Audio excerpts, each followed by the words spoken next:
come up here. We will wait just a couple minutes more. I think we did have quite a lot of people sign up, so we'll wait and see how long. We'll give another couple of minutes.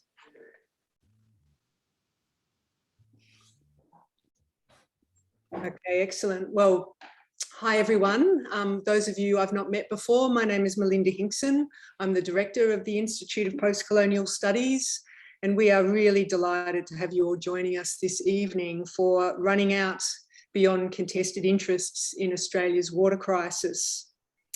As we begin, let me acknowledge Aboriginal traditional owners and custodians of the lands and waterways that crisscross the places from which we are coming together. I'm joining you from Wurundjeri country and pay tribute to elders, land managers, and all people working in the care of country. I also warmly acknowledge all First Nations people joining us this evening. Indicating the significance of our discussions tonight, we've got quite remarkable coverage of the continent. We've got people joining us from Broome, from Darwin, from Alice Springs, Cairns, and many parts of regional Victoria and New South Wales, of course. Thanks very much for coming along. We're aware that many of you have very real and substantial interest in issues of water access, distribution, and regulation. This event is part of a larger body of research and public outreach for a project that we call the Future of Food. Our patron, Stefano De Pieri, who is with us tonight, and board director Ross Lake are our passionate guides in this work. Lauren Rickards, who will be our chair for tonight's discussion, is our lead researcher. And this project is supported by the Lord Mayor's Charitable Foundation. And I think we might have Dan Pediatitis with us. Let me acknowledge Jason Modica, Mayor of Mildura City Council, and the other Mildura councillors who are with us. Really terrific that we're building these ongoing discussions with you good people up there. A key aim of our project is indeed to stimulate better discussion leading to change between those of us living in cities and people in the regions. Sorry, I've logged in a few. Matters of shared responsibility. Our first event, which was held back in March 2019, immediately before COVID came into our lives and against the backdrop of that devastating fire season, was on the future of fire. Tonight, water is in our sights, and later next month, in late November, we will bring you an event on agriculture and the future of food. If you are new to IPCS, please check out our website where you can find recordings of previous events, information about our wider activities, and you might also like to consider taking out a membership.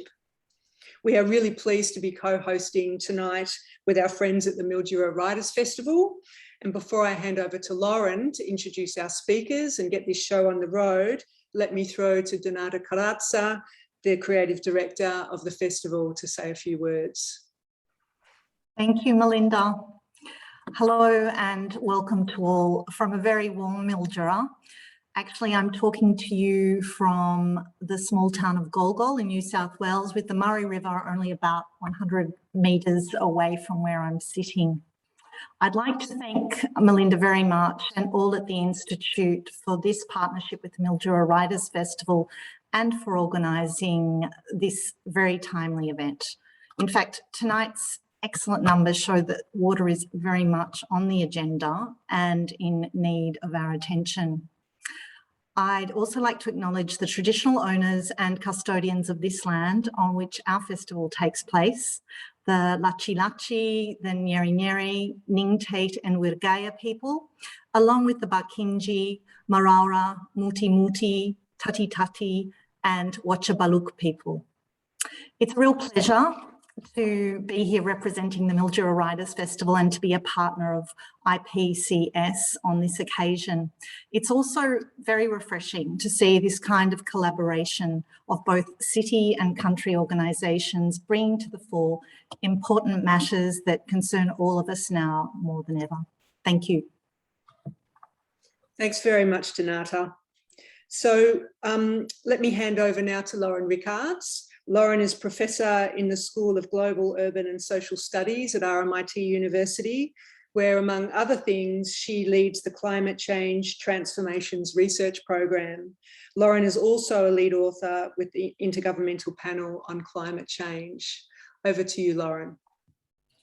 Thank you, Melinda, and welcome everybody to this very important discussion. It's an honour to be chairing this event and to have with us such a rich panel to bring to our attention all of the important issues that we know are so relevant and increasingly so in the Murray-Darling Basin. So we're lucky we've got the two authors of this excellent book here, Soul Down the River, which I hope many of you are purchasing from your Mildura bookshops.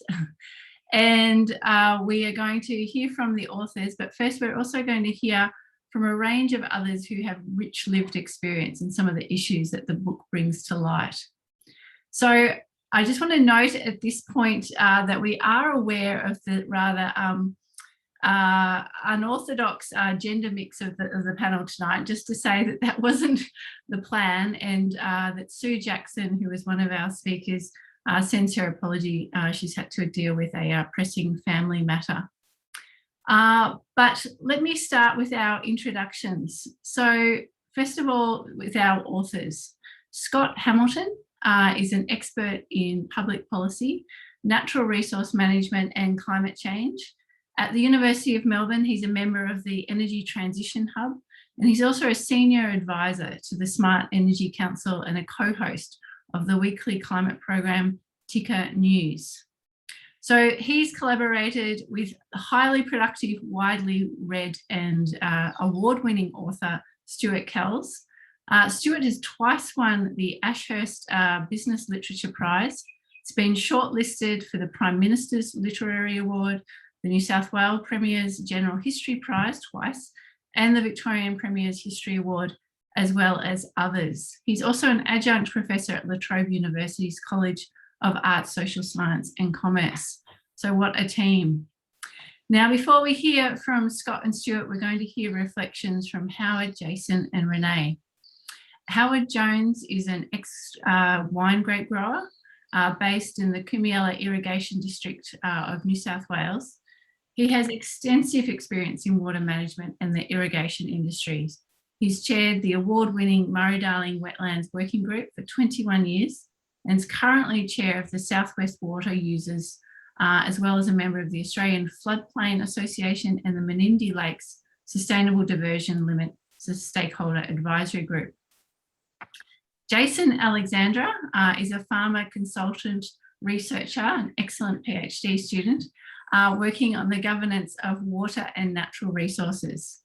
Previously, Jason was a senior executive at the Murray-Darling Basin Authority, where his responsibilities included fish, salinity, climate science, risks and ecosystem assessment. He was also director at Land and Water Australia, as well as other roles. He's completed many water and river projects, including those on climate adaptation in the basin. And he's also, in the last 6 years, been helping the Mardudhara Fitzroy River Council and the Kimberley on their water and strategic planning. And our first speaker is Renee Woods, who is a Ngari Ngari man from Hay in southwest New South Wales. Renee grew up on the Murrumbidgee River, where the river was particularly central to his family, his community and their whole way of life. Renee is a strong advocate for First Nations people in the basin and has been working in communities in both the public and non-government organisation sectors. He's currently working as a conservation officer with Nature Conservancy Australia, and last year was appointed to the board of the Murray-Darling Basin Authority. So we're going to hear from these speakers in reverse order. So beginning with you, Renee, it's quite fitting. You do feature in the book, and so we'd like to invite you to offer your reflections, and each speaker is going to offer reflections for 10 minutes or so, and then we'll have question and answer at the end. And I do encourage you to put any questions in the chat as well. So over to you, Renee. Thank you. Thanks, Lauren, and thank you all for joining us tonight. Firstly, I'd just like to acknowledge the traditional custodians of the land we're all meeting on and pay my respects to elders, past, present, and the future. We're all doing this amazing work in the water industry for our future generations to be able to sustain themselves and be able to continue the culture that we've survived around the basin for 65,000 years. My apologies for my voice. I'm on the mend of a cold that's gone around the house. So if I do cough, my apologies. Tonight I was going to talk about some of the challenges around the basin, in particular for First Nations people and the wider community moving forward under current and future climate and water scarcity as we move forward, and some of those impacts across the basin that we're seeing now and potentially into the future. So with the First Nations people, we've been locked out of the water management framework for well over 150 years. Once they started in the early 1900s of water management and the water framework, we weren't even thought about. We were still fauna and fauna in some respects. We weren't even thought about as people. Fast forward 150 years down the track, we're still at the table in some respect, but we only own less than 1% of the water available in the Murray-Darling Basin area. Not even 1% of the water that's in the basin is actually owned by First Nations people. Put that with the ownership of land, which is currently less than 3% of the land mass of the Murray-Darling Basin. And how can we continue our culture and our transfer of knowledge that's been passed on from our elders for over 65,000 years if we can't have this access to country, we can't have that management of our waterways and be able to take our young people back to the country and also allow our elders to pass on that knowledge transfer to the future generations. There's been slow change. Things don't move fast, but they are moving. With the appointment of the Indigenous Authority member last year, which I was lucky enough to be, as Lauren mentioned. But the work in particular that the Commonwealth Environmental Water Office and some of the states are doing in regards to First Nations water rights in each state. Victoria in particular are the lead in the space at the moment with their Water for Victoria Chapter 5 around First Nations work, as well as the roadmap to economic development through water for First Nations people, which DWALP and the First Nation groups of Victoria are working quite hard on to look at opportunities through water. South Australia are doing some great stuff as well with Nutendry and other First Peoples of the Mallee over that side. And then into New South Wales. New South Wales are moving much slower, but there is water available in some of the valleys in New South Wales for First Nations people. Once again, great outcome. The water's available, but the conditions that are attached to those water allocations, such as the Murrumbidgee Valley, where there is 2150 megalitres of water available for cultural purposes, but the conditions on the licence limit that to being used to potentially 3 or 4 works allocations along the Murrumbidgee Valley, which limits the mobs that can actually access that water. My mob's been lucky enough to be able to access that water a parcel of land at Tukumbi Indigenous Protected Area, which is one of our land holdings out of our 110,000 hectares of land that we currently own between Hay and Barrenal. We water a wetland there. We monitor the cultural values in the landscape that return, as well as the environmental assets that return in partnership with the Commonwealth Environmental Water Office. We don't own that water. We facilitate it onto country. We see the cultural values return. We have got an allocation of high security water in the Murrumbidgee Valley, which is about 1,950 megalitres of water. We got that as when we purchased the properties of Tukumbi, Glen Hope and Lorenzo in the late 90s via the Indigenous Land and Sea Corporation at the time, and then divested to our corporation. We knew nothing about the water market when we got that water. We still try to understand it, and Nari Tribal Council do, as they operate in the space with that water allocation currently. We went into that looking to trade, do everything on the market as we'd seen in the past. But as we moved into that space, it was so complex. We created a package of land and water together. We know land and water has been disconnected from tidal and can be traded separately. We put forward a package of irrigation area and the water, so it stayed connected together, to outsource that piece of irrigation area to be utilised to produce food and for people and for stock. We just didn't want to see the irrigation area just sit there and the water being manoeuvred around. We wanted to see outcomes on the irrigation area, which was set up ready to go. That then allowed us to concentrate on the environmental water but hopefully the cultural flows into the future of water ownership through cultural flows for First Nations people across the basin and further across Australia. It is hard work. There's been a lot of people in this space before my time that have done exceptional work to get us where we are today, but we're still in challenges. We're still fighting to hear our voice at the table. We're still fighting to hear our traditional ecological knowledge being seen as Western science, to see on the same level as someone with a degree that's gone to university, where you've got old auntie that's sitting there at the table that's got all this cultural knowledge, but because she hasn't been at the table and got that piece of paper, her knowledge isn't seen as high as the Western science.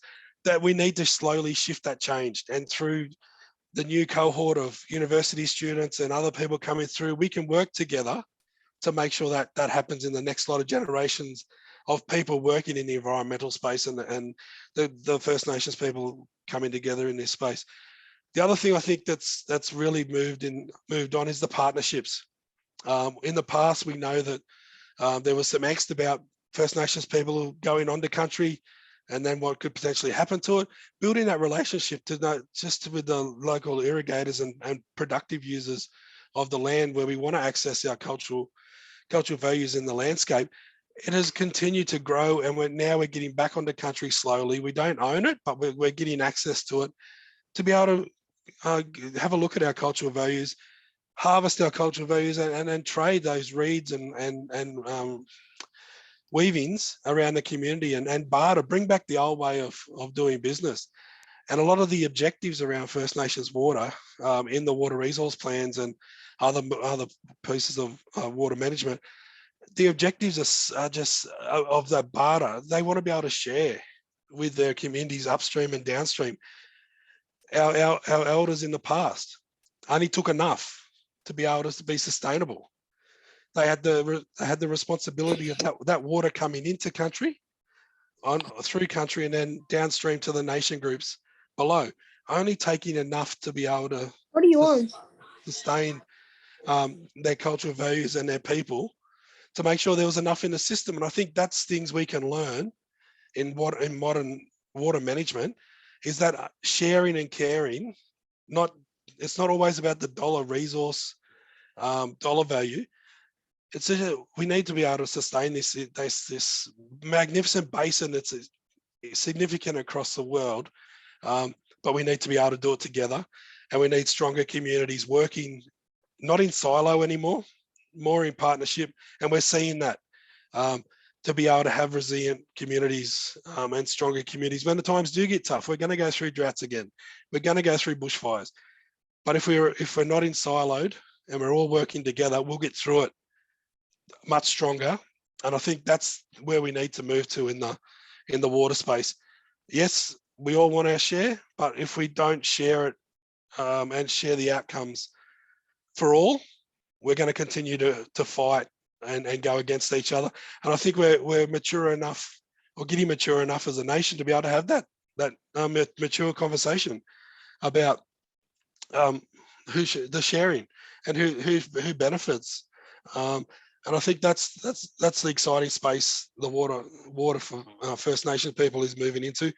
And the last thing I'll finish on, sorry, my voice is going, is that we want to be able to take our young people, our kids, their kids, out on the country and show them a healthy river system, not through Western science, through traditional ecological knowledge science, to show this is what the river was like. My grandmother could see the bottom of the river. I'm flat out seeing my hand an inch under the water. They used to be able to get cod massive cods in the river. Yes, they're still there, but not in an abundance of what they were in the past. And that reconnection of offstream rivers, wetlands, reconnecting those highly significant cultural areas that don't get water. We need to somehow reconnect those into the future, and all sharing the benefits of those water to those special places across the basin. But we've got to do it together, and I think discussions like this and sharing together, if two people go away and start a conversation, tonight's done their job from my point of view. And I thank the rest of the presenters, and looking forward to hearing the rest of the conversation tonight. Thank you, Lauren, and the invitation to join tonight. Thank you. Excellent. Thank you so much, Renee, for getting us off to that inspiring start, and so true about the value of this very event here tonight being a step towards that sharing. So now I'd like to turn to Jason Alexandra, who, as I mentioned, has a background both as an irrigating farmer himself and someone who's also worked and researched the Murray-Darling Basin. So over to you, Jason. Thank you. Thank you, Lauren. Thank you, everybody. Clearly, I'm not Sue Jackson, and I won't try to give Sue's talk. Since getting the call yesterday to do this, I've given it quite a lot of reflection while I've been going about mostly manual work, pegging out a swamp at the back of the farm and things like that. But it's really made me think about water markets and the Murray-Darling Basin again. And I haven't read the book, but I have had a bit of experience with the markets. And years ago, when I was an advocate for introducing tradable water rights, somebody quipped in Mildura that I was a free market ecologist, and I treat that as a compliment. I have been, and I remain quite pro water markets, because I think they tend to be better than a fully state regulated system, and probably the worst kind of system would be the government trying to tell people what to grow where. So I started off thinking, all right, I'm pro water markets, at least in theory, but what about in practice? And I think a lot of the issues we're dealing with, or the basin's dealing with, are the practical issues of introducing a market and regulating a market. I want to start off, first of all, though, move back one step. In order to have a market, we as a country had to change water property rights. And when our Commonwealth government got involved with water management not that long ago through the Water Act, there was a view or a claim that they were going to deal with fundamental water reforms. And I would start off by saying that the first failure there is that the underlying question of property rights in terms of native title rights or Indigenous ownership wasn't dealt with, and that's a major failing. In fact, at the time of the Water Act reforms, the chair of the New South Wales Land Council, whose name I can't remember, he said, we don't want crumbs from the table from this, but that looks like all we're getting at this stage. So I think if we open up the discussion, we've really got to think of it not as the creation of water markets that are some triumph because markets have worked to do some things, but really, where did our markets come from? Where did our property rights regime come from? Our water law goes really back to Deakin and the early irrigation development. And that water law sets up a particular framework for thinking about and using water. And we've had some reforms to that water law to enable markets, but we probably haven't gone far enough. And as I said, I think the first thing we haven't done is dealt with this question of the dispossession of the owners and enabling of the traditional owners and enabling them to have a say.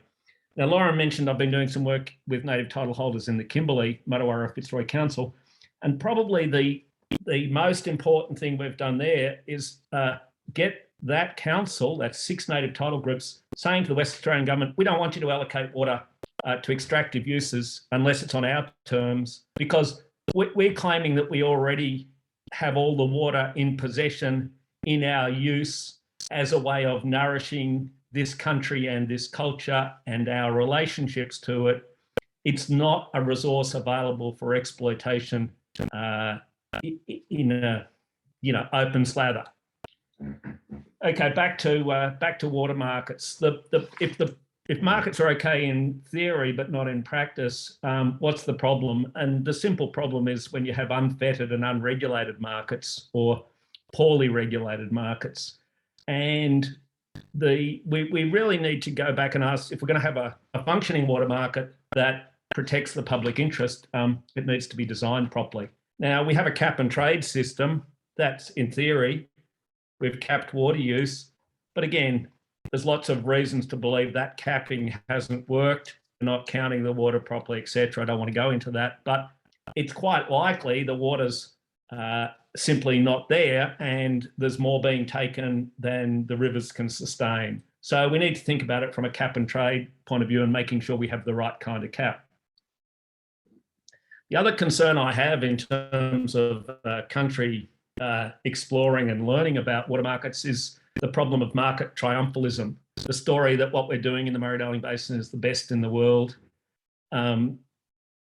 Rather than saying, we're learning our way, we're feeling our way into a place we've never been before, and we need to be critical and open to criticism and allow that to evolve. Now, some of the other problems that concern me is that if we have a market framework, which we do for just about everything else, we have to be wary that we don't over-financialise our rivers, that the public interest is protected. So I guess my main conviction is there's nothing wrong with markets, but there are problems when those markets aren't regulated properly by government. And so there's a big obligation on governments to make sure that they've got the policy and the regulatory framework right to enable part of the reallocation of water through markets to work. One water theorist, whose name I can't remember, argued that the whole history of water policy is that we solve one problem, and by doing so we create a whole bunch of new problems. And I think that applies to nearly every reform in the Murray-Darling Basin. So we're lurching from one problem solving to creating the next one and so on. So I believe very much what Rene is saying, we need to have open discussions about where to next, how we're going to deal with this. But we also need to put on the table that we don't have room for greed and corruption. And there's been too many subprime water assets and dubious trades and poorly regulated markets, and some of those things were quite foreseeable. So let's get them fixed and sooner rather than later.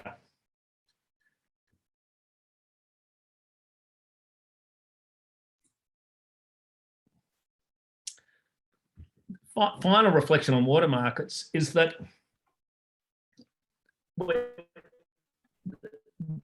apart from the fact that they're not functioning that well, there's too much room for manipulation in them. And we know from just looking at, say, share markets, that there's a big need to have market regulators to make sure that people aren't manipulating, there's not insider trades, and so on. So a whole lot of those fundamental principles about how to design and operate a market should be applied to this market. Okay, I think that is all I've got in my notes. So thank you very much. Thank you for the opportunity, and I look forward to the rest of the discussion. Excellent. Thank you, Jason. And yeah, thank you very much for coming in and giving your thoughts to this on the tractor over the last day or two. I've been on foot, Lauren. I haven't been in the tractor. Oh, yeah. Okay. The tractor's still bogged, is it? So next up, we have another farmer, Howard Jones, who has a huge wealth of experience also in the Murray-Darling Basin and also in groups trying to think through some of these water management and water governance issues. So over to you, Howard. Thank you.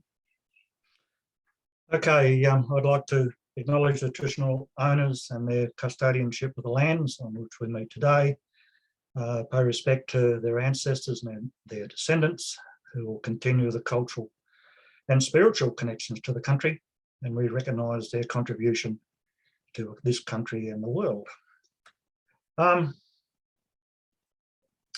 Where do you start with water? It's I've been doing this. I came to the small community of Kumiala or Darton around 1980 and was really thrown in the deep end. You're going to do water, Jonesy, and I've been doing it since. So initially it was consumptive water, and it still is to a large degree. Not long into that journey, a fellow called David Harris, who finished up being Commissioner of Water in New South Wales until Kevin Humphries sacked him. He launched the Murray-Darling, or the New South Wales Murray Wetlands Working Group in about, I think, 93. And he coerced me to come into there, and I wondered why I was going into an environmental group. It wasn't long before I found out why I was there, and it wasn't all bad. So that sort of went along in parallel. So about that, not long after that, water reform in New South Wales started, which was a really interesting journey. And a lot of positives came out of that until 2012.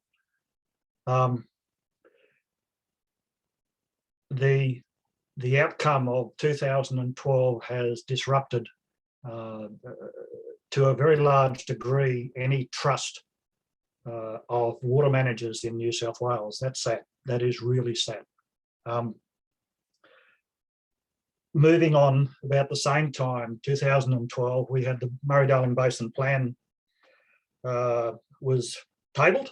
And as usual, with hastily prepared plans, it was a rocky start. And I find, having spent 7 years on the Basin Community Committee, that basically the plan lacks any ability to make the states do anything. And that's what we're seeing just about on an annual basis, particularly in New South Wales and Queensland. So to me, we've got major problems in establishing a roadmap forward to try and achieve what the Basin Plan was originally set out to do. The Basin Plan, unfortunately, because of government, didn't have the overarching structural adjustment package. It should have been there for the smaller operators that were tied up in the irrigation areas. And you've seen the outcome there with dairy farmers in particular who've been wailing and beating their chests. Woe is me, we've been forced to sell our water. No one was forced to sell their water. And so you've got the continuing, and that hasn't finished. That hasn't finished. I mean, the next step to me is the climate change issue that our wonderful government refuses to address in a meaningful way. The impact that climate change is going to have on the southern slopes and coming through Dililiquin, Murrumbidgee, Griffiths, through those areas for those small operators who are reliant on general security water are going to be very disappointed people in the next 10 to 15 years. That's going to place huge challenges on the local communities in particular, who I feel sorry for. There are good people amongst those. The government, to me, has shown no signs of any forward thinking of what's I call a pending disaster of communities, and a pending disaster of what most people would consider reasonable water quality for those people who are dependent on the rivers in the towns as it moves through the systems. On the bright side at the moment is we've got water coming through all of them. And unfortunately, that's going to quieten people's angst, and it should not. Just as an aside, the argument about channel share, I'm getting technical here, I'm sorry, but I need to make the point. The channel share in the Murray is 50-50. Victoria has 80, we have 20 on New South Welshman. And they're expecting New South Wales to share the breakdown when we can't get the water past the choke. So that's going to be a poo fight that's going to be had in the next 2 months, 3 months. But it's indicative of where we're heading. That's the point I'm trying to make there. if we continue without what I would call a meaningful dialogue with irrigators, communities, Aboriginal people about their survival, orchestrated by our federal government, with the state governments there willingly to come up with a package that's going to deliver us through this next 10 years, which is going to be the most critical, I think, in Australia's history. All right, it's wet now, it'll get dry again. I mean, the books that the young fellows have put out there are a poignant warning, I guess a history lesson, but also it posts the question of pretty well what I'm saying now is that what are we going to do, and where's the preparation for that overarching, what should have come out of the plan and never will. That has to happen. I mean, in the early part of our water reform, we had modelling that you could trust. You could watch it almost physically work, particularly with Hatter Lakes, for instance, and when they had the, what do you call them, those icon sites, God bless it. But you could physically see that the modelling was going to work and did work. What we have now is a mishmash of blatant misguiding people using percentages instead of reality. If you look at the Darling, 6% of the use with 1976 and 1956 tells you what a mischief that is. I could go on for an hour on the dangers that I see facing us. I pay respects to Rene and what he's said and what his people are saying in the Nari Nari on Nimikara, which is a blueprint for what we can do in this country with real management by Aboriginal groups. They're on the right track. They've got respect. As soon as you move away from there, the respect goes. I mean, you go to the Barkinji, my people, not my people, but the people I work with from here to Wilcannia, there's no respect from government there. Just have a look at the health system at the moment. It's total disrespect. The opportunity for people at Wilcannia and Menindee and Wentworth to contribute, just like Renee was talking about, is huge. Is huge. They can point out history that goes back a touch further than we claim to, but it's not being used. I don't know what we can do. I guess we can keep beating the drum, keep writing books, keep putting things in front of people, keep knocking on politicians' doors who've never worked a day in the real world in their lives in most cases. You can see my lack of trust in the political scene. And I was brought up on the right side. I mean, the right-hand side, not necessarily the right side. So we've got some problems, folks, but I think groups like this, forums like this, if we can take that out and take the information out and learn how to then bring the community along with the messages that come out of these types of meetings, then we've got a chance of somewhere by 2030 of actually being prepared for what I see is coming. That's my take on the history and the now. I'd like to brighten it up a little bit with my time in the Murray-Darling Wetlands Working Group, and also the current happenings in my patch, where you've got the Anabranch River, which is a Anabranch of the Lower Darling, a quite famous and loved area that's getting a nice drink at the moment. The community, you can just see water, just brings communities into the debate, into the discussion, into the enjoyment of it. Menindee's full. The Darling hopefully will have 10 to 15,000 megs a day. We might fill all the billabongs on the way down, and I might be able to use my cholesterol tablets with the yabbies.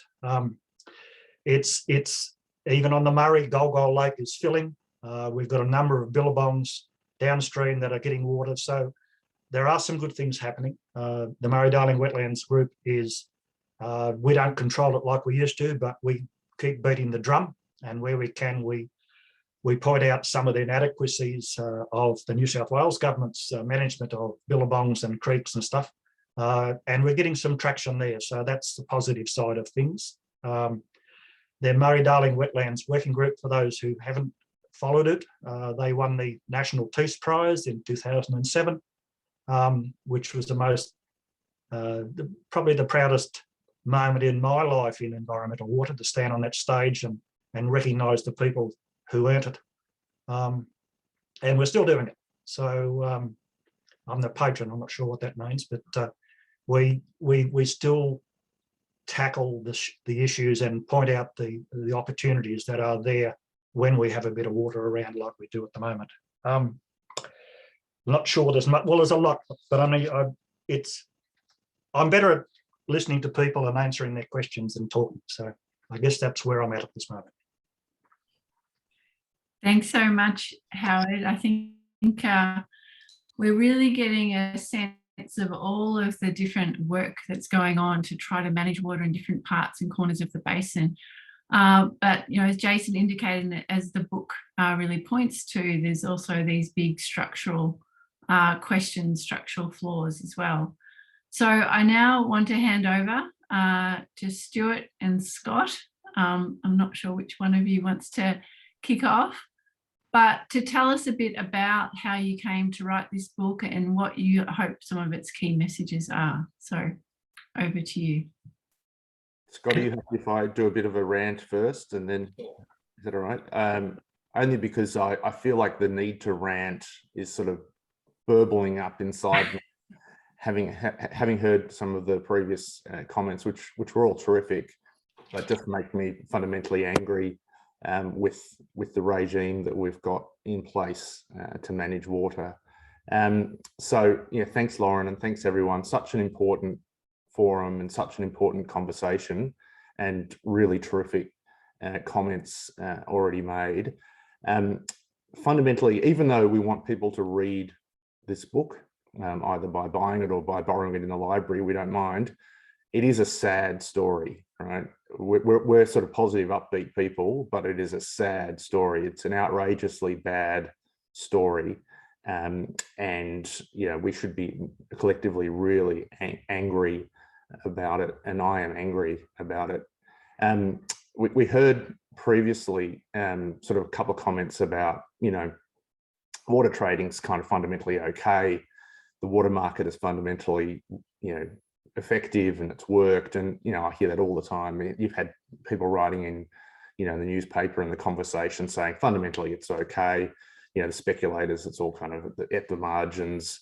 We've had a couple of sort of quite prominent people come out and say it's fine.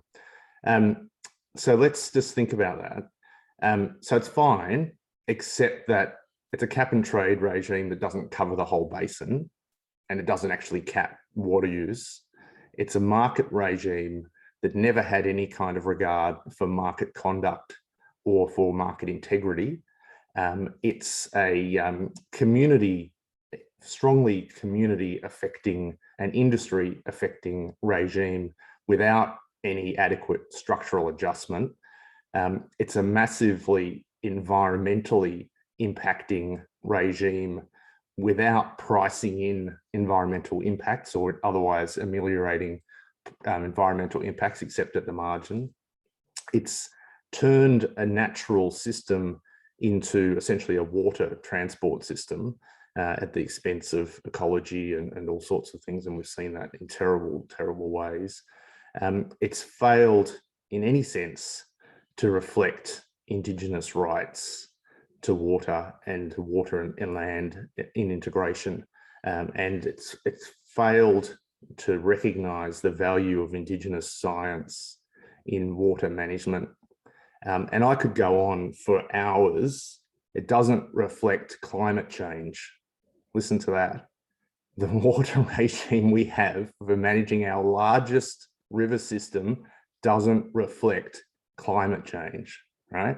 I could talk for hours about how this market and this regime doesn't work, okay? And critical design steps to make it work as a market were not taken, right?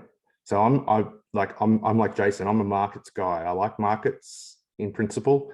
I'm a fan of Adam Smith, the good Adam Smith, not the evil Adam Smith. But fundamentally, this thing doesn't work, right? And one reason why people should be angry I mean, Rene made a really, really good point, which is that this sort of opposition of sort of, Indigenous science versus Western science. First of all, the First Nations knowledge that Rene is talking about is absolutely robust and useful in this context as science, but also a lot of the documents that are supposedly Western analysis, they're useful for two things: fire starting as kindling, and as counter examples in teaching about how not to do research and how not to do analysis, right? It is garbage.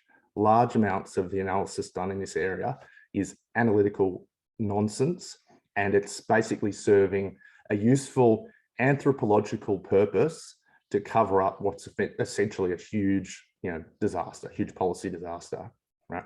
So one reason why people in the basin should be angry is because when they've said, well, hang on a second, my lived experience is that this doesn't really work, and I'm not really sure whether, this market thing's actually doing what it's supposed to.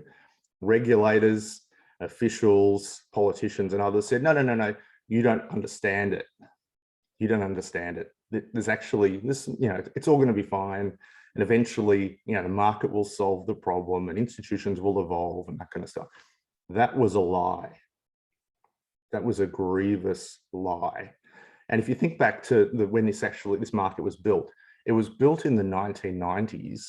So it was before Enron, it was before the GFC, it was before the National Apology, it was before the Hayne Banking Royal Commission, and a whole bunch of other things that we now know. Would we do it this way if we built it today? Yeah, that's a useful thought experiment. Would it look like this if we built it today? I was in the room in the 1990s when people were doing these sorts of policy designs and these sorts of models. So Scott and I aren't quite as young as Howard thinks we are, but I'll take the compliment anyway.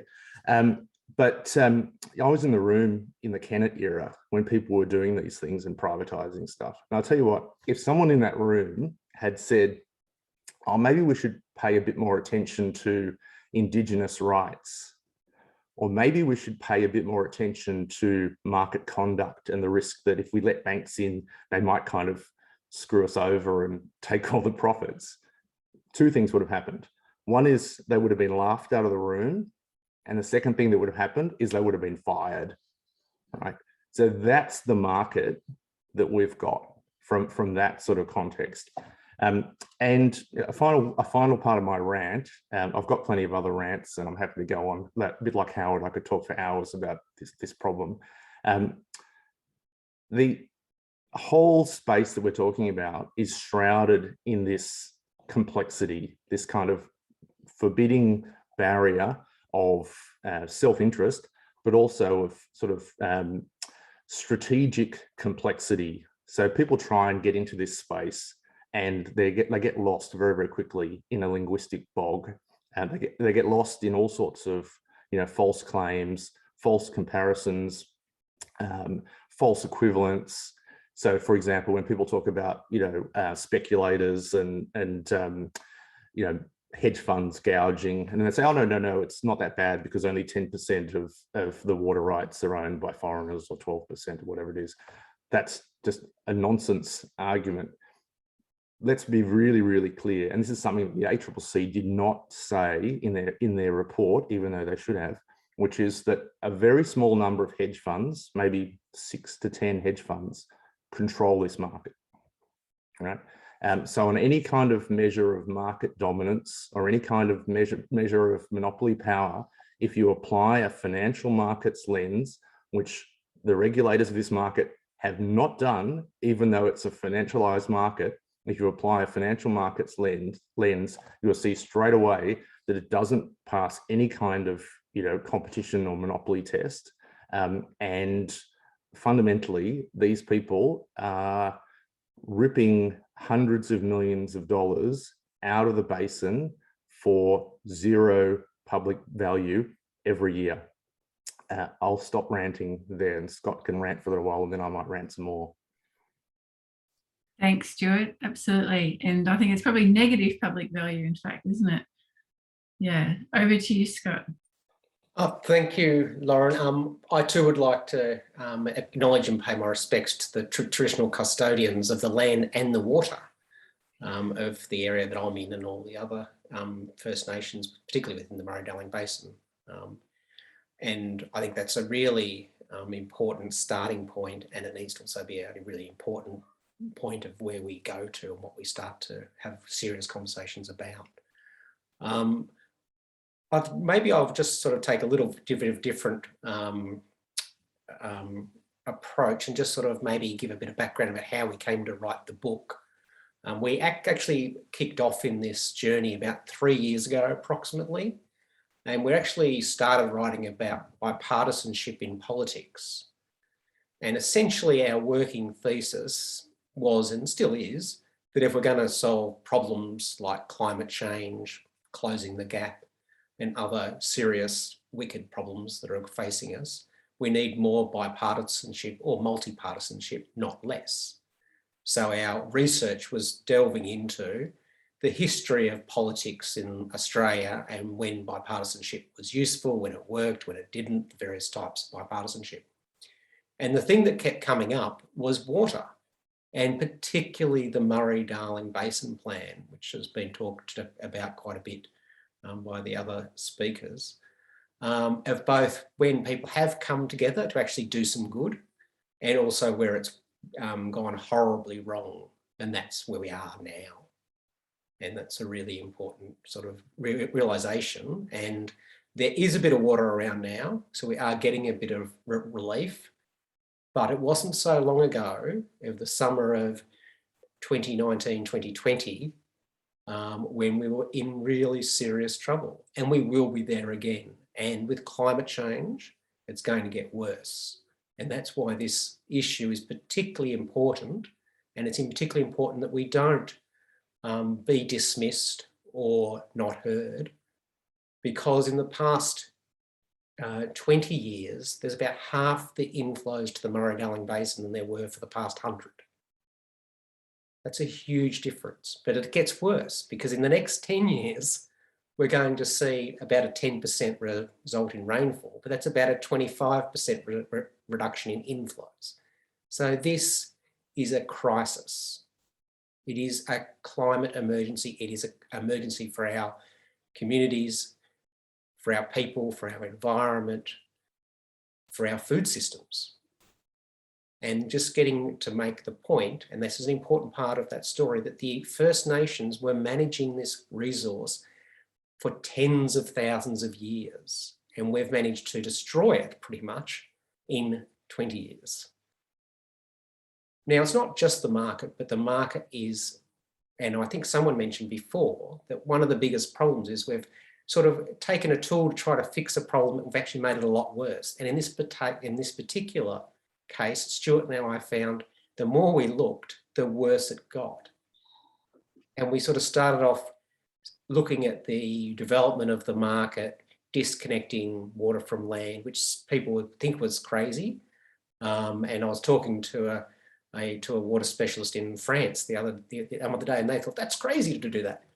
Now, maybe that wasn't necessarily a bad thing in itself, because markets can be useful, and we talk about in the book about how there used to be water traded, or the bartering, as Rene might have said, for a slab of beer, that you've got a meg free, so here's a slab of beer and I'll use that bit of water. But we had this philosophy that markets solve problems. We were in a time that the people who were designing these markets and putting them in place, even though there was, as Stuart was saying, the Enrons and the GFCs going on, we were continuing to let more people into the market that had no connection to the land, no connection to water in use, and we didn't regulate it. In fact, we made purpose decisions that we would not treat this market like other financial markets. So we would normally say for a financialized market, and this market's now worth billions of dollars every year, we would have people like ASIC regulated, those sorts of things. So the story's just gotten worse and worse. And I think Jason mentioned the point, and it's still there now, and we're getting some pushback, well, significant pushback from some areas with what we're saying in the book, because they still believe that it's the world's best market, even though it's not delivering for the environment, as some people, well, as anyone would know if you look at the environment, but it's also not delivering for communities, and it's definitely not delivering for First Nations. Are you happy if I just expand on that financial point just quickly? Yeah. I loved, I think it was Jason, I think, who said that it was an example of a subprime water asset. I promise you I'm going to use that phrase in the future, and we might credit you with it. It's a really good example of how the sort of financial world is crossing over with the hydrological and environmental world, and the full implications of that have never really been understood, I think, until now, or talked about properly until now. There's all sorts of different implications of that, and one is, as sort of Scott talked about, the idea of separating water from land and breaking it up into all these different kinds of assets, like delivery rights and allocation and entitlements. In a lot of ways, it was similar to what happened in the mortgage market, where the traditional model was the bank would write the mortgage, hold it on their balance sheet, and receive the interest. Whereas with securitization, what happened was that the initiation of the mortgage and then the trading was separate, and then the mortgage itself was sliced up into all these sorts of things to unlock hidden value. But that created all sorts of implications further down the line around incentives, around risk allocation, and conflicts of interest. And we're seeing exactly the same sorts of things in water. And the same thing with some of the worst abuses in the energy market early on. And some of the more recent financial market problems, there's this awful thing, which the less said about it, the better. But there's a thing called the over-the-counter derivatives market, which is a sort of a private trading environment between the biggest Wall Street banks, and all sorts of awful and nefarious things go on in that space. And again, if you look at what's happening there, and then you turn your head very, very slowly, you see the same people doing the same things in water. So a lot of what we've been able to do in this book and in this research is look at this problem in a different way. A lot of the people who've been talking about water have brought a kind of 1990s industrial organization filter to it. We've looked at it through other filters, so political ones, through financial markets, through language and linguistics, to try and think about unpicking some of the linguistic bog. We've looked at it with modern eyes, which, you know, as I said, if you were going to design this, you wouldn't do it anything like this today. And we've listened to people. I think a really important part of this problem is that you know, the productivity commissions and ACCCs and others of the world just haven't really been talking to people and haven't really listened. And that's important in several ways. One is they're just not talking, you know, in a genuine way to really listen to farmers and irrigators who've got everyday experience of the market. But also, they're not taking the steps that we took to actually talk to the traders and the market operators and the people who are building the bots that crawl across these exchanges within a billionth of a second, so that the hedge funds get all the advantages of the intervalley trades, and who get all the juicy offers long before any kind of farms and irrigators can do it. We spoke to them directly, and one of the interesting, if you're an anthropologist, this is fascinating. These guys, and most of them are guys, like to talk. They like to brag, and they like to say, look at the money we've made from playing this whole market. Look what we can do if we move rights back and forth through the choke and do a bit of arbitrage between the Murrumbidgee and the Murray, or between the Murray and the Goulburn. Look at what we've been able to do. And, it's absolutely extraordinary. So we've been able to find those things out just by following the crumbs and listening and talking and, you know, having a kind of an attentive ear. But you won't hear any of that in the ACCC report, which is all about how, you know, well, they as I said, they've applied a kind of the sort of market conduct paradigm that you would use to assess monopoly conduct in supermarkets or in petrol retailing or something like that. It's just not relevant. And as Scott said, you know, the ACCC is not a financial markets regulator. The water market is a financial market. The ACCC is not a financial markets regulator. ASIC is a financial markets regulator. So, you know, add that to the list of problems. I might just add one final comment, Lauren and Melinda, and maybe it's a little bit of hope, because I think one of the things we also found, and our thinking matured during or evolved during the period, was there's a lot of buying in at the beginning to the cap and trade system and the disconnection of water from land and those sorts of things, and everyone thought it was going to be great. And our initial thinking was that one of the first things that we should do is, well, say, rather than let hedge funds and banks in from Collins Street or Pitt Street or Wall Street or Singapore, let's say you've got to have connection to water in use to be able to trade in this market. And let's start moving in that area. But what we actually found the more we looked is that, well, the real people that are exerting power have connections to water in use. And particularly with the massive agribusiness investments that we've seen over the past 10, 20 years. And I think there's been something like, here it is, 1,500% increase in almond farms since 2020. 1,500%. And this goes to the betrayal. The water didn't go to the best use, to the most productive lands, the places that could get the most, the best value to the economy and the community and the environment. It went to where the most money was made, which at the moment is in almond farms. And so we need to make some massive shifts to get that done. And I think Stuart pointed to one of the massive changes we need to do is to slow it down. So there's a level playing field at least. It's not just the knowledge that someone's got in the markets, as Renee talked about, it's also their speed, their ability. We've got stories of people on tractors trying to make a trade versus the smart asses in boiler rooms. Like, it's just not a level playing field. Mm. Lauren, is that okay for us as a moment to stop for comments, or would you like? I think so. I think there's so much there to absorb. So I'd like to encourage people to put your hand up using the hand function, or you can just wave madly at the camera too. If you'd like to ask a question. And just as you do, good, thank you, Jake. I'd just like to say that, you know, I'm really getting this sense of this kind of like phasing or layers of the problem. So, you know, you've got the whole, you know, all of the history, including, I should say, this kind of poorly designed market. But then the financialization is atop of that, like that, you know, financialization just goes far, far beyond privatization and commodification. It's just, you know, it becomes profiting without producing, as they say.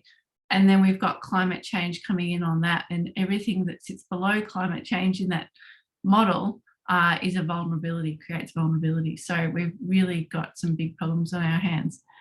But thank you. Over to you, Jason. If you could just quickly introduce yourself just in one line, that would be great too. Thanks. Yeah, Jason Modica, Mayor of Mildura. Thank you very much. It was fascinating. I haven't read the book yet, but I'm after it as soon as we're finished here.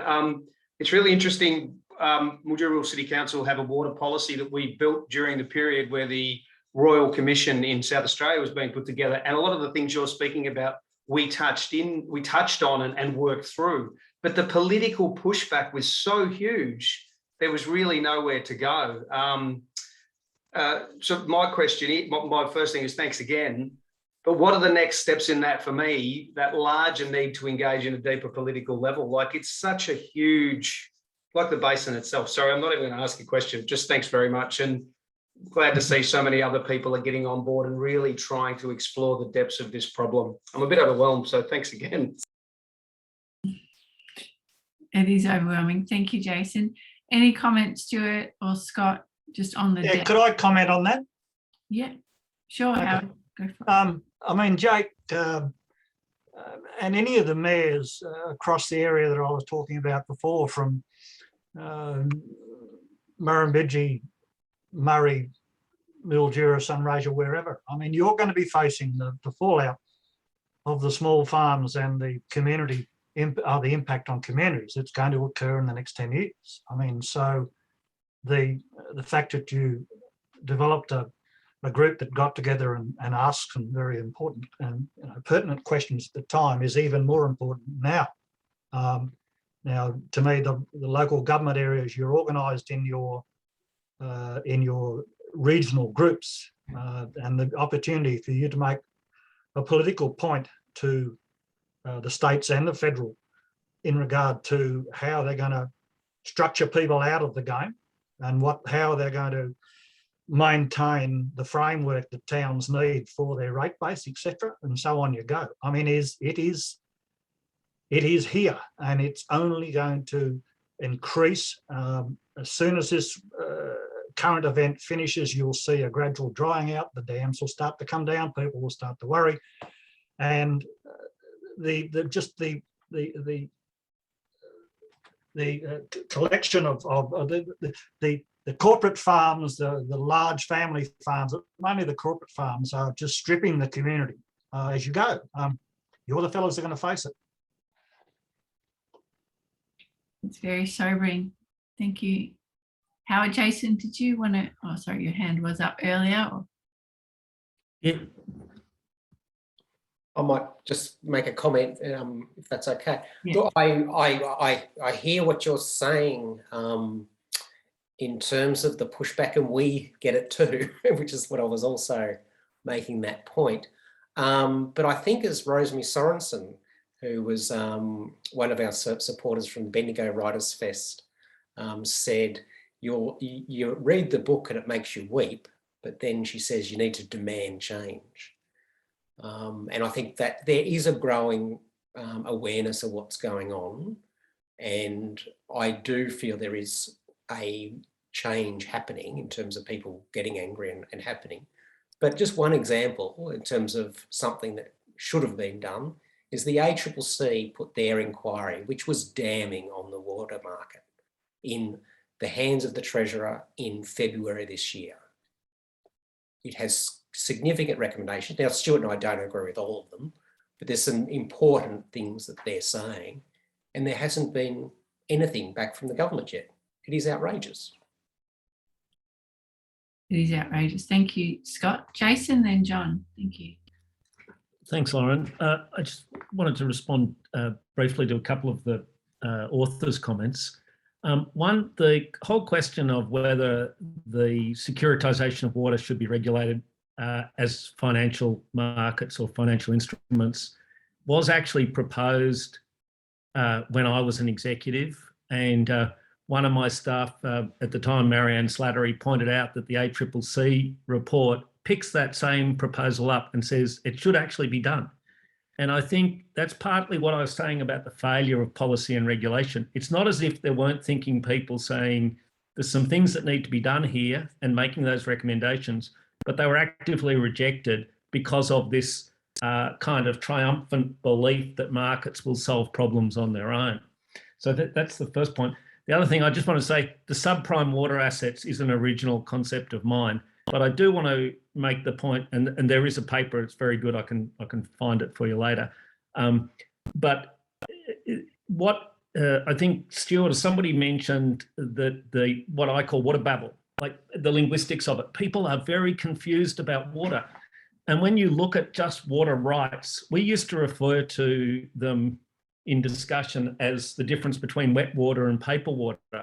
And some of the water that's being bought and sold, particularly by the Commonwealth Government, is paper water, in the sense that it represents the tiny possibility of getting 3/5 of something when a certain set of flow regimes occur, when there's so much water around that nobody wants to use a water right. Now, why would a Commonwealth Government buy something issued by a state like that with good taxpayers' money? And worse than that, I think one of our current Commonwealth ministers was the director of the company that sold one of those things for a huge amount of money. So you've got there's possibly more to the story about why some of these things were turned into instruments and turned into money again that are worth looking into. Thanks, Jason. I can attest that Jason also has some very good insights about how it is that climate change projections were produced and then rejected from the entry into the plan as well. John, over to you. Thanks, Lauren, and thanks to all the presenters. Look, as one listens, one just feels that the towns, the First Nations, the farmers, and the environmentalists are all opposing water markets, and these are the people, you know, who live in the region, who live with, you know, the reality of what's happening in the present, and they are obviously, you know, opposing the traders and the corporates. So what is happening in our political system in terms of local representation? You know, that their perspectives, you know, aren't reflected at the ballot box and in the representation that they get in state and federal parliaments. Thanks, John. Stuart or Scott, would you like to respond to that provocation? What is happening? Well, I'll go first, Stuart, maybe then you can have a crack. Look, it's deeply concerning, would be my first comment, John, and it actually is not dissimilar to the politics of climate change in this country, whereby I put it down like to vested interests having overly power and influence over the key decision makers in our body politic. And that's why we don't have action on climate change at a federal level. And until that shifts and that balance moves, I don't think we're going to see action, to be frankly. And we're talking, and the powerful influences here are very powerful. Like we're talking about big money, billions of dollars, huge investments. That being said, don't underestimate the power of communities and people when they demand change. And we did see that at certain points in the book, and rightly or wrongly, there's a chapter called Plans on Fire, which is where there was a real pushback against what was happening at the time. But yeah, I certainly hear you, John. Yeah, no, I agree with all those comments. Just a quick point on the kind of how to turn this into real action. One of the things we try to do in this research is to cut through some of that kind of linguistic complexity and simplify, define and some of these basic sort of terms, because people use it as a weapon, they use it as a shield. And also to sort of sort the different kinds of money and the different kinds of financial conduct that are here, because there's all sorts of different things going on at the same time, and they get conflated. There's people buying, you know, entitlements and just sitting on them. There's people actively trading entitlements and allocations, and then there's people investing in these big sort of you know, almond plantations, etc., in part as a water market play, and often using someone else's money, like a Canadian or a Chinese pension fund, which is earning less than 5% a year. And then on the sort of other part of their business, the hedge fund's getting 30 to 150% per year from water trading. So we've tried to arm people with the kind of, to use a terrible term from the internet, disambiguation, so that they can actually, you know, activate some of this. And just a very quick comment on Jason's points. 100% agree about those moves to properly regulate this as a financialized market, which has not happened, right? And even worse, an explicit decision of the federal government removed the kind of normal financial market protections that would apply to, you know, for example, the stock market or the futures market. So there would be normal protections under the ASIC Act and the Corporations Law that would prevent things like market manipulation, creating a false impression of active trading, conflicts of interest between brokers and investors, requiring centralized settlement and centralized order execution and those kinds of things. That legislation does not apply. So what we found was not only do the hedge funds that go berserk in other markets like the OTC market and energy, etc., they've transplanted their techniques to this market, but it's even better. Water market is even better because it doesn't have those regulatory and legal constraints, and it's almost been designed to maximize the chances for arbitrage. All the little technicalities about intervalley transfers and grandfathering and tagging and carryover. It's a paradise. If you're a quant and if you're a market wonk and you're sitting there in your trading room and you've got all these different market platforms, all these different valleys, all the different kinds of rights, it is clover. These guys are in their element and they're making shed loads of money as a result. And if you think about it, what happens if you take, just say, choose a number, what happens if you take $300 million every year just of pure cream out of the basin, right? So I'm not sure of the maths, but $300 million a year over 10 years is about $3 billion, right? What would $3 billion of investment have done in this basin over the last 10 years? Just imagine if you had an extra $3 billion of investment in public hospitals, community development, economic development, right? That $3 billion that should have been invested in proper Indigenous rights and water ownership, regional public services, regional economic development, it left. They took it. It's gone. It's very sobering. Thank you, Stuart. And clearly, I mean, coming back to the point about the wider federal vested interests involved here, clearly this is not the only river basin in Australia struggling with this too. So it's interesting to think about what that bigger picture looks like as well. Libby, over to you.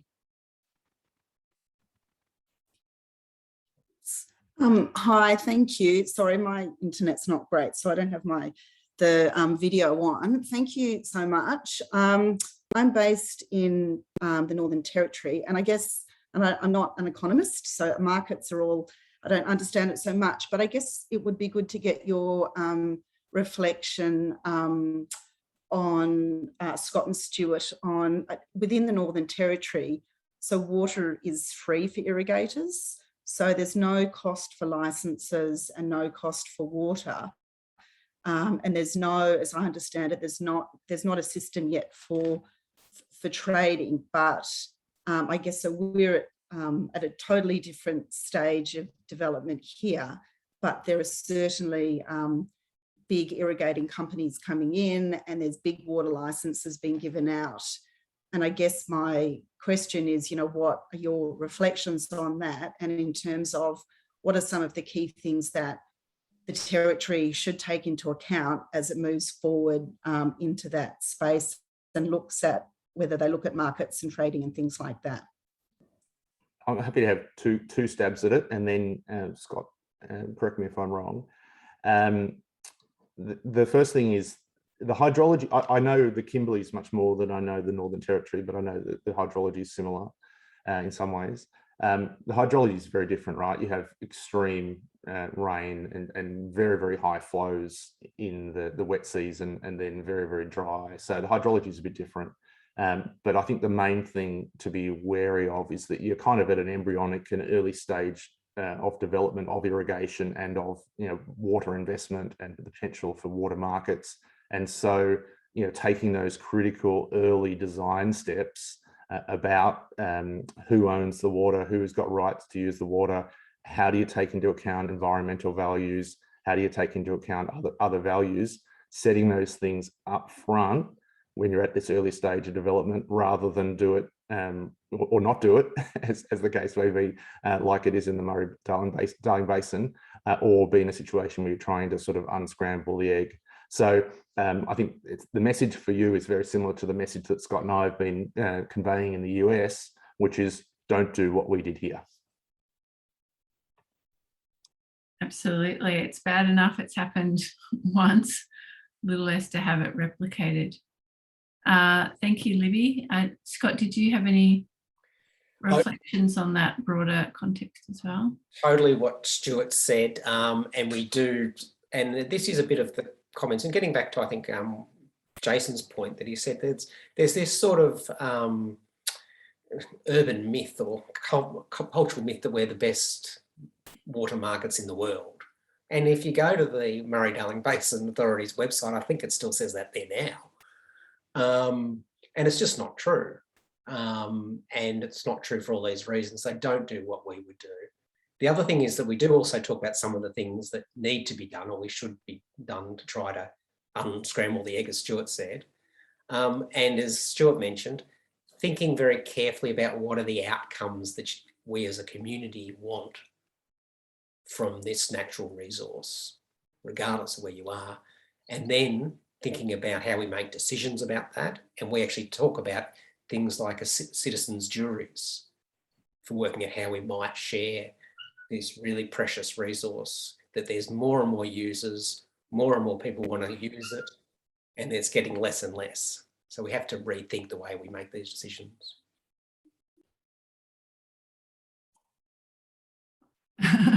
Lost the end of that there. Now, Mass, over to you. Sweet, thanks. I'm Mass. I work at the Federation of Victorian Traditional Owners. Thanks for the presentation. That was really great. And yeah, we're working on water heaps, and it's, yeah, you know, it's going to be a big challenge. But I'm really interested to hear from Renee and Stuart and Scott. One of the new Closing the Gap Refresh targets is going to be increasing Aboriginal inland water holdings. And I guess given the bar's so low and the lack of unallocated water in the basin, and especially northern Victoria, and how grossly, you know, distorted the market is, that you've been explaining, where do you think that share increase is going to come from? Thanks. Sorry. Thanks, Matt. Thanks, Mass. Yeah, the Closing the Gap target 15 and 16 around the land and water target that the government have agreed to with the peak bodies, the coalition of peak bodies there at the federal level are doing the engagement and negotiations on behalf of First Nations people across Australia. I have heard they are looking at a percentage increase across Australia. If they go with that percentage increase, they can meet their target for all of Australia in one valley in the Northern Territory or Western Australia. There is where the water in the southeastern Australia will come from under a target will be quite interesting discussions between the peak bodies, the federal government and the state governments as well, with the water sharing arrangements being a state issue. But I think it's a discussion that is going to take some time. I believe the government and the peak bodies want a target set so that Mr. Morrison and the peak bodies can start reporting on the increase of water ownership for First Nations people. I've been in this game for nearly 20 years, and not once have we put an amount on the table of what we actually want. And I think for the peak bodies to negotiate something in 12 months or 18 months, whatever they've been negotiating this target in, I don't think they'll get enough data to concrete that percentage figure. And I just hope they slow down and think about it valley by valley, or even river valley type discussion, because there's some water available in some valleys and some not in others. And how do we make it equitable for all the First Nations mobs to get a piece of their own water that they had 65,000 years ago?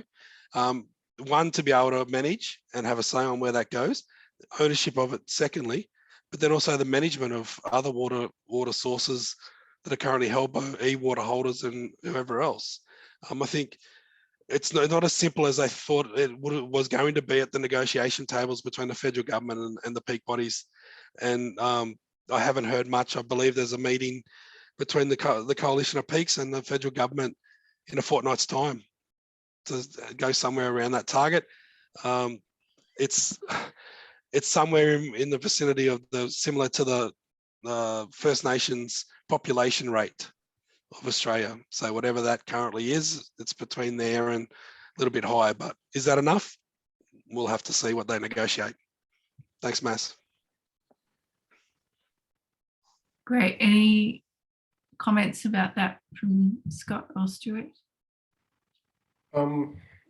Just a minor comment is that we have seen some progress in recent times. It was pleasing to see when there was some water became available in terms of allocations in the Gunai-Kurnai area. There was an allocation to the Gunai-Kurnai mob, which I thought was a really good move, which was actually welcomed by the Farmers Federation as well, although they said that they shouldn't be able to trade it. Although I'd say, well, how about you do that yourself if that's what you think.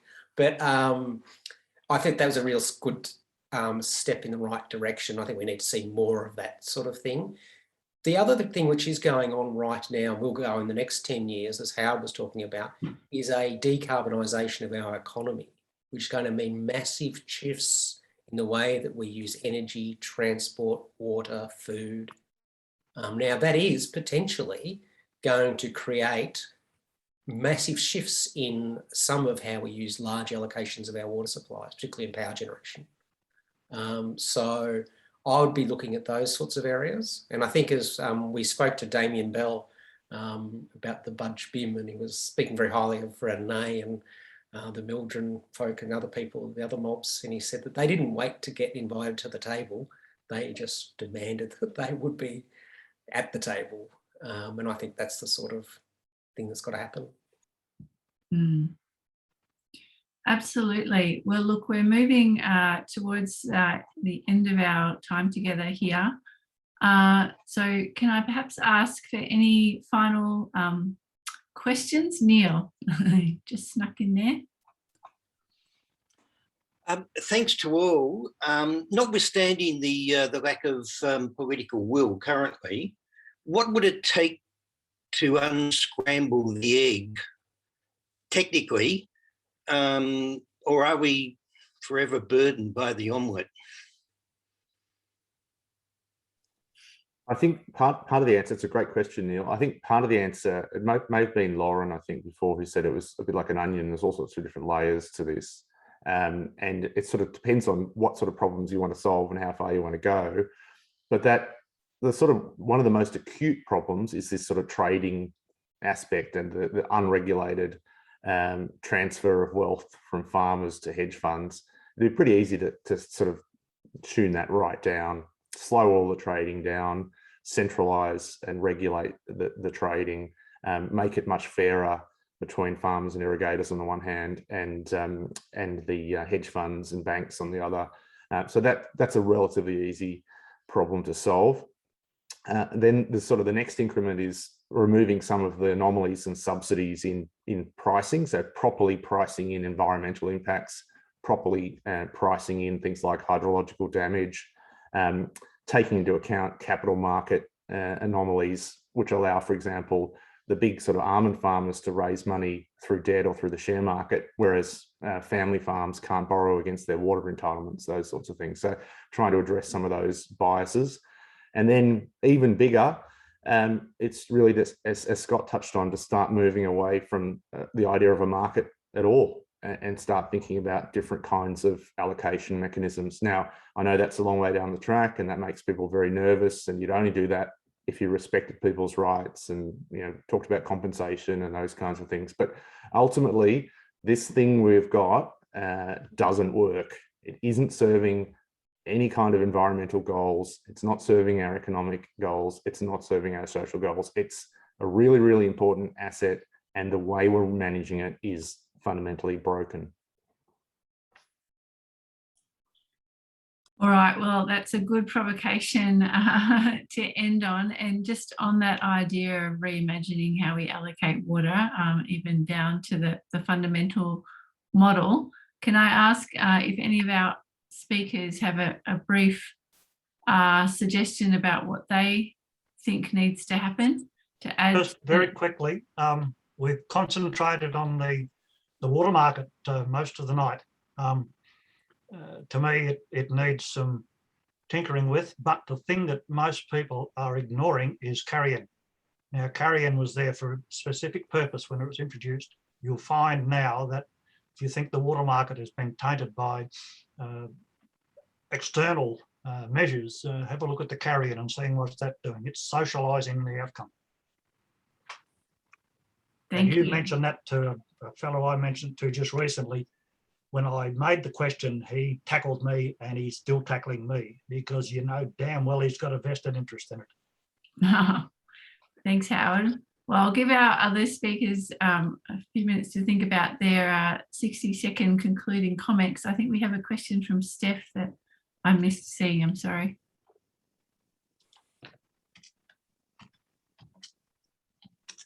Can you hear me?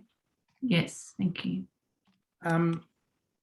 I just want to go back to the book for a moment, because one of the comments that was made by one of the representatives of the National Farmers Federation here in Mildura, and generally a very progressive farmer, he said that your book was very rich on the theory, but it didn't actually produce the actual evidence of who is who doing what.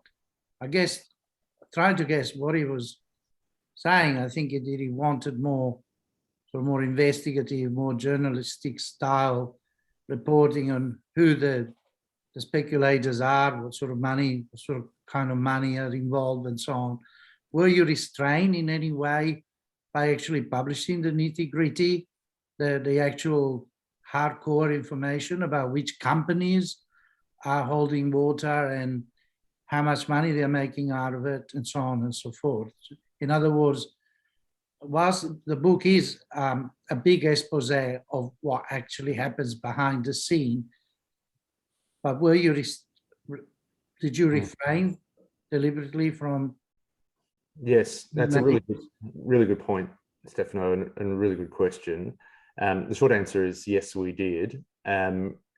There's a series of different reasons why we were very careful about naming and identifying the hedge funds and the traders. One was that several of them would only talk to us if we didn't name them, and only allow us to use their material if they were unnamed, so that they could then sort of deny saying things to us publicly, and a few of them have done that. But the other reason is, apart from the fact that Scott and I, we're sort of self-protective in some ways, the hedge funds are actually named in detail and identified in the ACCC report. And any kind of web search, you'll find some of the main ones in 30 seconds, right?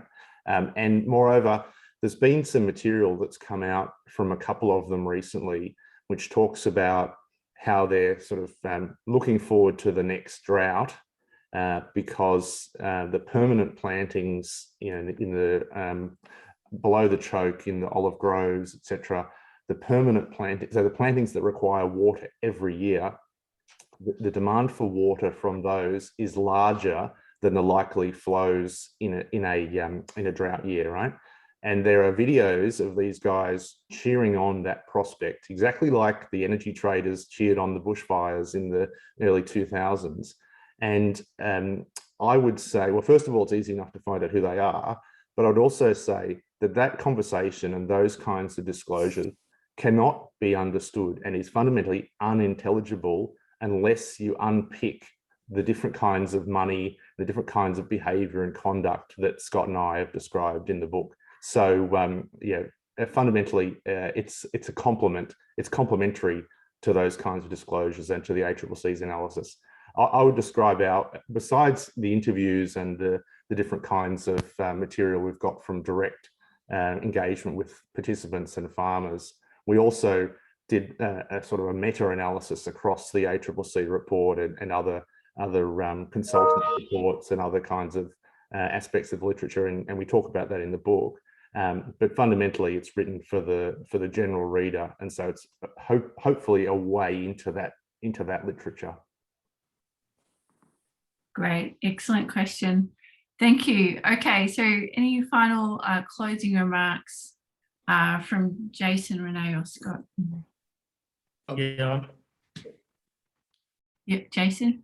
Yeah, thanks, Lauren.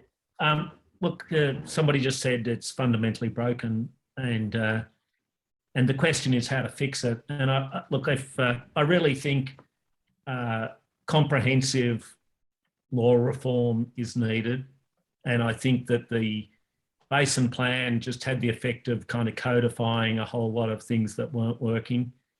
And so when you ask, well, I don't want to go into whether it's possible or feasible, but just start with, if it's not working and it's not working for the nation, then let's get some people who are capable of thinking about it at that level, about the fundamental legal reforms, because we're dealing with something that's has its foundations in very antiquated models of understanding and managing rivers and water. And we're labouring under those antiquated models, and we keep on tinkering with them and trying to make them work, and they're not working. And the more we tinker with them, the more they're not working. So, it's like if you had to design a governance model for the Murray-Darling Basin for the 21st century, what would that be like? And it wouldn't be what we've got. And I reckon that's the conversation we need to be having. And I don't propose to know what that would involve, but let's start that process, because I think that's where the fixing will come from. Yeah, good point. Sorry, Lauren, I'll just quickly interject there. I couldn't agree more with Jason. I think that's exactly right. Diagnose the problem first and then talk about the way forward. Just quickly, Stefano, I may have misspoken before and said olives when I meant almonds, but the large almond investments rather than olives. I'm certainly not in any way tagging all of this with the poor old olive growers. Now, I can see we're going to have one more question sneak into, but I will complete this round of just some final reflections too on what's needed. Renee. Thanks, Lauren. Look, I think whatever we do going forward, I think we need to have public confidence in whatever that looks like.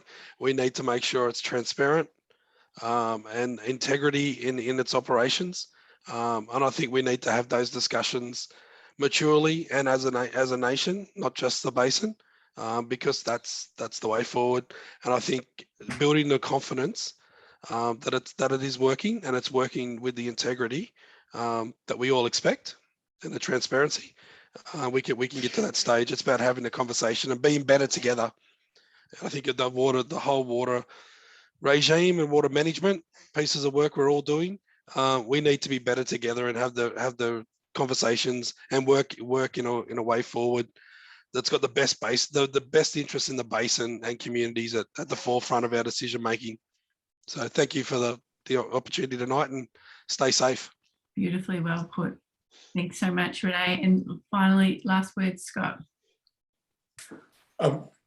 Sure. I'd just like to thank everyone for the conversation and their input and thoughts. A couple of sort of things, two points just to finish off on, if that's okay. One of the comments that I say to people when they say, "Oh, where's your numbers and your figures and the things?" Well, I say, "Well, there's 700 pages of an ACCC report sitting there. Let's at least, it's not just us saying this, by the way," is the first point I'd make. The second sort of comment, just to really bring things to home, is because we're seeing this massive shift in where water is used to where it makes the most money, not where it's best for our environment, our economy, our communities, we're seeing massive shifts of water from largely, a lot of it's from above the choke, as someone mentioned before, to below the choke. Now, that has massive impacts in terms of artificially moving massive amounts of water, and a lot of it from up above the Goulburn Valley, which used to be used by the orange farms and pear farms and things in that sort of part of the world, pushing it down to the choke and then down to the massive new plantations at artificially different times to what the rivers used to, So we're having these massive summer flows, we're having this cold water pollution that's having massive impacts on the Murray cod and other fish that used to spawn in that part of the river, but also the scouring, as Marianne Slattery talks about, and as David and Jeanette Crew talked to us about, was the having to move burial grounds, of sacred burial grounds, because of all of this happening, and 100-year-old trees, canoe trees and things falling into the river.